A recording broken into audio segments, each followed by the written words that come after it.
यार लाला सुनो यार, ये कब वकीलों का धरना खत्म होगा यार? परेशान हो गए, 10 दिन हो गए यार।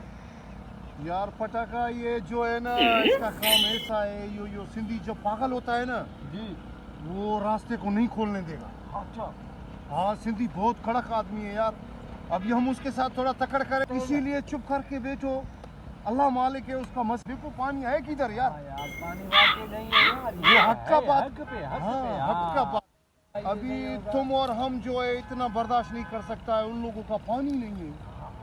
बहुत परेशानी होगा, फसल अल्लाह करेगा उसका मसला हल हो जाएगा यार। अस्सलाम वालेकुम। वालेकुम सलाम। सलाम। उस्ताद छा हाल आहे? खैर भाई, ठीक ठाक। तबीयत सही आहे? उस्ताद छा हाल आहे? खैर है भाई, शुक्र है मालिक। छा मसलो आहे? छा आहे? छा था ॻाल्हायो?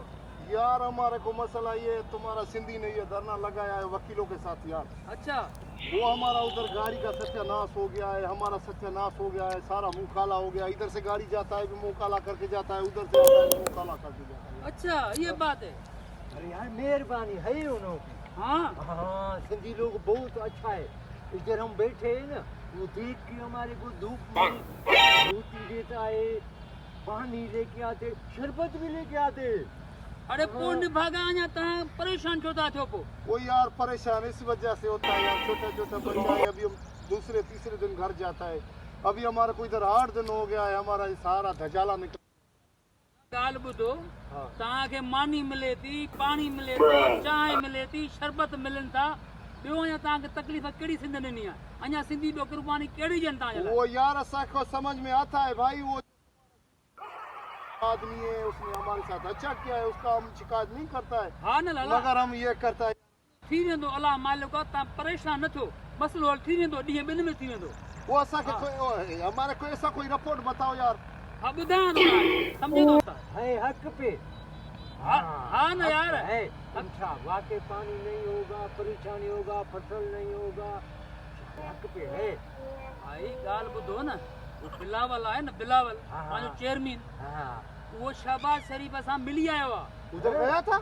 हा ओॾे वियो, अल्लाह करे यार मसला हल हो जावे। उहो ओॾे वियो, वज़ीर आज़म शहबाज शरीफ सां मिली आयो आहे।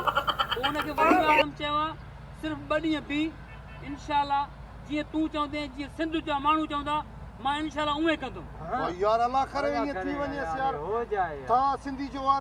लाला ॾिस, हाणे जे हितां सिंधू दरिया मां कैनाल पंजाब निकिरी वञनि, त हिते असां सिंधुनि जो न पोखनि जो असां कीअं कंदासीं?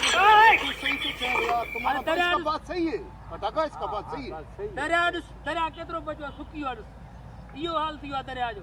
ये बात इसका सही है यार। नाजायज ही है ये। हाँ। सारा पानी उधर चला गया है, इधर ये फसल कैसे होगा? बाक़ी इसको ॻाल्हि इहा आहे, गुजारा तव्हांखे तकलीफ़ कंहिं शइ जी न ईंदी, जेतिरा ॾींहं तव्हां हिते आयो, मां तव्हां सां वेठो आहियां। कैसे? हाँ। हा, मेहरबानी यार, मानी, तुम लोग- पाणी, चांहि, सिगरेट, नस्वर, जेका शइ तव्हांखे खपे तव्हां हुकुम कयो, मां तव्हांखे हाणे बि घुराए ॾियां। नहीं, यार पुत जो मेहरबानी आहे असांजे लाइ, तूं हली लस्सी पियाईंदे। हल विया, हा लस्सी थो पियां तव्हांखे अॼु मां। पटाखा इसको हम लस्सी बोलेगा ना, ये इधर लेके आएगा, हाँ। पिएगा कुछ न कुछ तो सही है, सुकून सही है होएगा। यार। ठीक है, अभी हम चलता है इसको। भाई तुम हमारे को यार, ओ हमारे को लेके जाओ यार। लाला तव्हां घबरायो न, तव्हां हलो गाॾी में वेठि वियो, हाँ। मां तव्हांजे लस्सी ऐं पराठा अहिड़ा VIP पचाए थो अचां। हा यार तुझो वॾो मेहरबानी है। ठीकु आहे, सच्चे, सच्चे, हलो तव्हां, मां तव्हांजे लाइ मानी पचराए थो अचां।